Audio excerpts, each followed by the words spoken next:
Hello everyone, welcome to my page. Okay, అయితే start చేద్దాం ఆ వీడియో. సో నాకు క్లయింట్ అడిగారు A2 సైజ్ షీట్లో కావాలి అని అడిగారు అనమాట ఆర్ట్ అనేది. సో నేను తీసుకుంది కార్టరేట్ పేపర్ అనమాట. ఇది నేను ఫస్ట్ టైం యూజ్ చేస్తున్నా దీన్ని.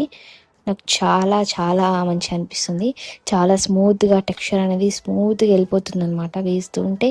ఇంకా నేను ఆర్ట్ నేర్చుకునేటప్పుడు నాకు పూలదండలు వేయడానికి అసలు రాకపోతుంటే, కానీ అట్లా అట్లా ట్యూటోరియల్స్ చూసి నేర్చుకున్నా. కానీ వేస్తుంటే చాలా ఈజీ అయిపోయింది.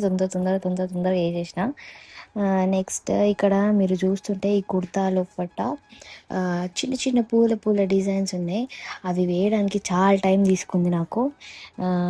అండ్ జాకెట్ వచ్చేసరికి పింక్ కలర్ షేడ్లో వచ్చింది, కానీ అది నాకు కొంచెం డౌట్ఫుల్గా అనిపించింది. ఏ కలర్ వేయాలో అర్థం కాలేదు. బట్ లైట్గా స్కిన్ టోన్ కలర్ షేడ్ ఇచ్చేసి దాని మీద డిజైన్ వచ్చింది. ఆ డిజైన్ అనేది నేను గ్రే కలర్తోనే వేయాలా, లేకపోతే నార్మల్గా పెయింటింగ్తోనే వైట్ పెయింట్తోనే వేయాలా, అది అర్థం కాలేదు.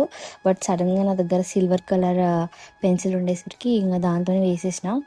చాలా బాగా వచ్చింది. దాంతో అసలు ఎక్స్పెక్ట్ చేయలేదు నా దగ్గర కలర్స్ ఉన్న వాటిని నేను ఇంతగానో యూజ్ చేసుకుంటా అని. మీకు వీడియో నచ్చితే like, share, subscribe. Bye bye.